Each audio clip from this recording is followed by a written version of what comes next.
Let's bring in Franco Ordoñez and Caitlin Huey-Burns. Franco is in Washington, where he's White House correspondent for McClatchy, D.C., and Caitlin is here in New York. She's with RealClearPolitics and is a CBSN political contributor. Now, we heard from John McCain there about what question he has for the Pentagon, but what questions will other officials have? Let's go to you, Franco, first. What questions do you think other officials will have on Monday?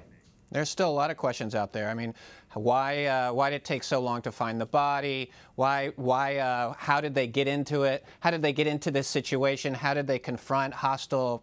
There's a lot of questions about whether these soldiers had bad intelligence. This was supposed to be a routine mission. They were not supposed to have any contact with hostile forces. And obviously that went incredibly wrong. Another question, why did it take an hour to get the kind of support that they needed? And why did they have to rely on the French? There's a ton of questions here. Now, Caitlin, the president is in the White House surrounded by military generals and has made a big show of handing control back to them. Does that change the oversight duty of Congress in this situation? Well, Congress doesn't think that they've been given all the information that they need. And if you've heard from some of the top lawmakers in Congress, even those who are on the relevant committees, saying that they didn't know how many troops were in Africa, how many troops were in Niger, what exactly they were doing there, leads me to believe that there are a lot of questions about the nature of these kinds of missions. And having said all that, they have more questions from the administration, and also, of course, the president is not helping them seek many of those answers because he is talking about this widow who just buried her husband. There is going to be a meeting with the president with Senate Republicans on Tuesday. What are some of the questions they'll have for him then? Well, this meeting is supposed to be focused on tax reform and the agenda getting through Congress, which, as we know, this is really important for Republican lawmakers.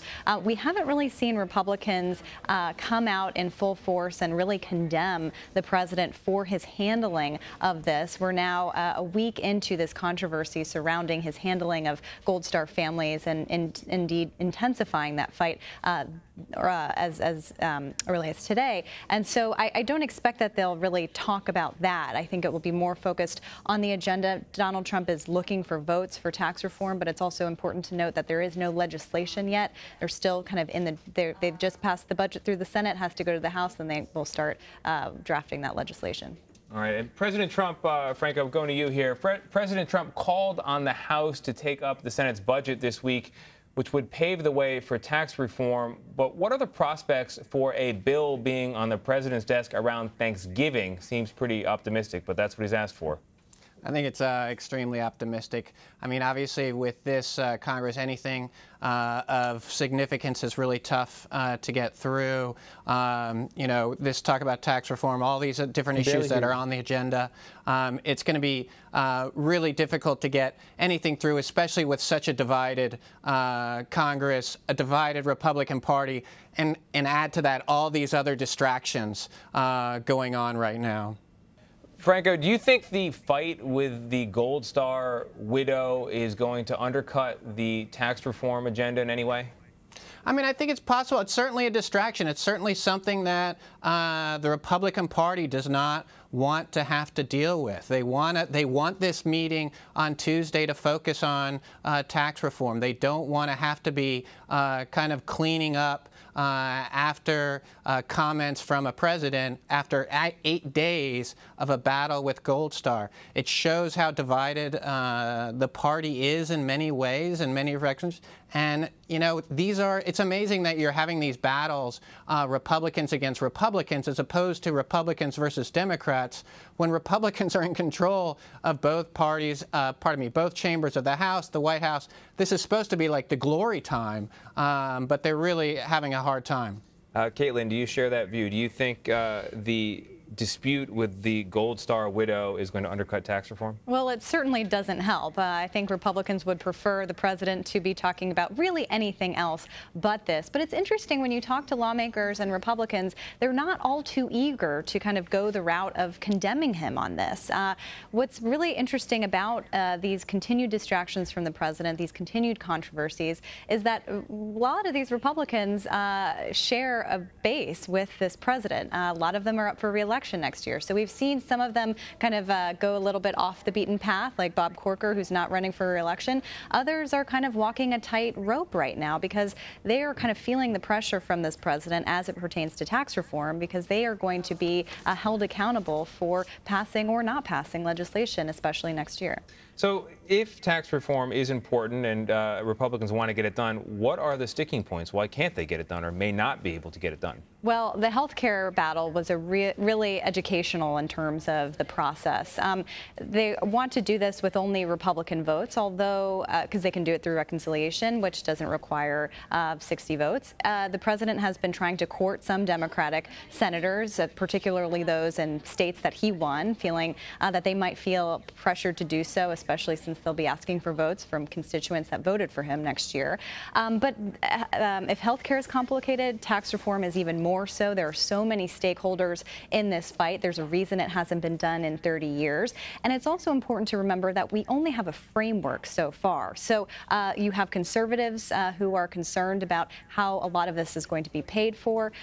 You have others who are concerned about kind of what tax cuts would be going where and the effects on the middle class. And you still have a whole bill to be written and to go through the order that it has to go through. So I think that timeline is particularly ambitious, and we've seen them move these goalposts over and over again. Former White House chief strategist Steve Bannon has said that there will be a war, a revolt and a war against the Republican establishment. Mitch McConnell responded to that recently. Let's take a listen to that, and then we'll talk on the other side. Well, you know, this element has been out there for a while. They cost us 5 Senate seats in 2010 and 2012 by nominating people who couldn't win in November.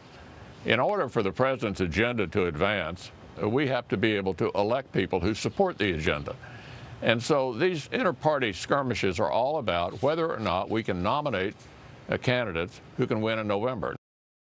So, Franco, you heard McConnell there characterize it as a skirmish. You've got Bannon referring to a season of war. Pretty big gap there in the rhetoric. Tell me what's going on.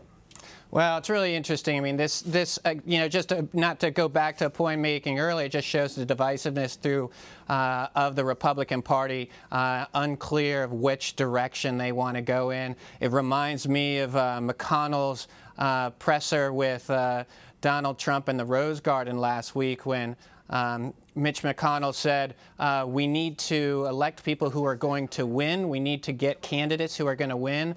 Winners write policy. Losers go home.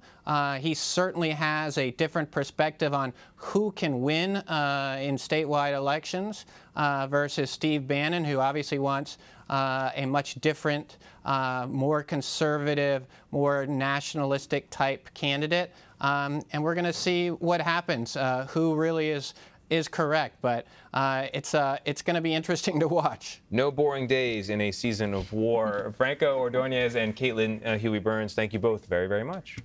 Thank you.